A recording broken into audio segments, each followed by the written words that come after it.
আরজিকর ঘটনার পরিপ্রেক্ষিতে দোষীদের শাস্তির দাবিতে 16ই আগস্ট সারা বাংলা জুড়ে ছাত্র ধর্মঘটের ডাক দিয়েছে এআইডিএসও। সেই ছাত্র ধর্মঘট সফল করতে বিভিন্ন জায়গার সাথে সাথে রাজগঞ্জ ব্লকের আমবাড়ি ফালাকাটা চিন্তামোহন উচ্চ বিদ্যালয়ের গেটের সামনে ব্যানার নিয়ে আন্দোলনে নামে সংগঠনের সদস্যরা। ছাত্রছাত্রীদের এই ধর্মঘট সফল করবার জন্য অনুরোধ করেন তারা।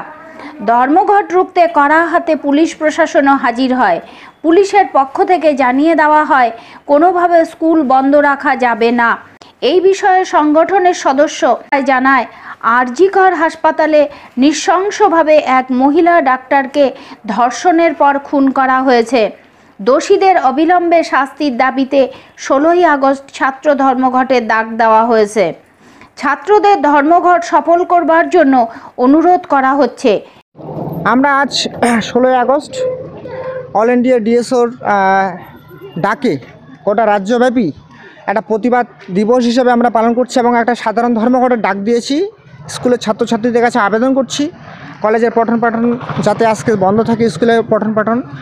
আপনারা জানেন যে আমাদের পশ্চিমবঙ্গে 9 জুলাই আরজিকর হাসপাতালে যে ডাক্তারি ছাত্রী নৃশংস খুন এবং সেই নৃশংস খুনের তার আগে তাকে ধর্ষণ করা হয়েছে, তারই প্রতিবাদে। এবং গত রাত এবং তার আগের দিন রাত্রিবেলা গোটা পশ্চিমবঙ্গে ব্যাপী মা বোনেরা রাস্তায় নেমেছিল, রাত কেটেছিল।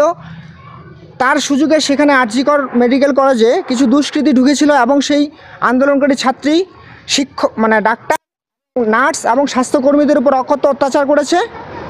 এবং পাশাপাশি তথ্য লোপাটের একটা চক্রান্ত চলছে গোটা রাজ্য জুড়ে এই প্রতিবাদটা। এবং এখানে স্বতঃস্ফূর্তভাবে সমস্ত মানুষ ছাত্র আন্দোলনে এবং এই অন্যায়ের প্রতিবাদে নেমেছে। সেই কারণে আমরা আজকে স্কুল গেটে দাঁড়িয়ে স্টুডেন্টদেরকে এবং পথচলতি মানুষদের কাছে আবেদন করছি আজকের দিনটাকে সর্বাত্মকভাবে বন্ধ সফল করার জন্য, যাতে এই আন্দোলনটা এবং যারা খুনি, যারা ধর্ষণ করেছে তারা অতি দ্রুত গ্রেপ্তার হয় এবং তাদের দৃষ্টান্তমূলক শাস্তি দেওয়া হয়। এই জন্যই আমরা প্রশাসনের পক্ষ থেকে এখানে চাপ দেওয়া হচ্ছে। আমরা আবেদন করছি রাস্তাতে দাঁড়িয়ে, কিন্তু আমরা যেটা দেখছি প্রশাসনের পক্ষ থেকে প্রশাসন বলছে এখানে যে তোমরা স্কুলে যাও। আমরা আবেদন করছি, এটা আমরা মনে করি যে একটা উল্টো দিক থেকে তারা চাইছে এই যে গোটা আন্দোলনটাকে রুখে দেওয়ার জন্য এবং স্কুলটা যাতে চলে তাদের ব্যাপারটা অনেকেই এখানে আমি নিজে দেখলাম যে ছাত্রদেরকে স্কুলে যাওয়ার জন্য পুশ করা হচ্ছে, অর্থাৎ চাপ দেওয়া হচ্ছে। এটা আমরা মনে করি অনৈতিক এবং তার যে কাজ, উনাদের যে কাজ, রেসপেক্টফুলি বলছি, সেই উনাদের কাজটা আমরা যা দেখছি সঠিকভাবে হচ্ছে না। আন্দোলন চলবে এবং আমরা এই আন্দোলনটাকে যতদিন পর্যন্ত অল ইন্ডিয়া ডিএসও ছাত্র সংগঠনের পক্ষ থেকে দোষীদের এবং দুষ্কৃতীদের এবং ধর্ষণকারীদের দৃষ্টান্তমূলক শাস্তি না হয় ততদিন পর্যন্ত পশ্চিম বাংলায় আমরা এই আন্দোলন চালিয়ে যাব।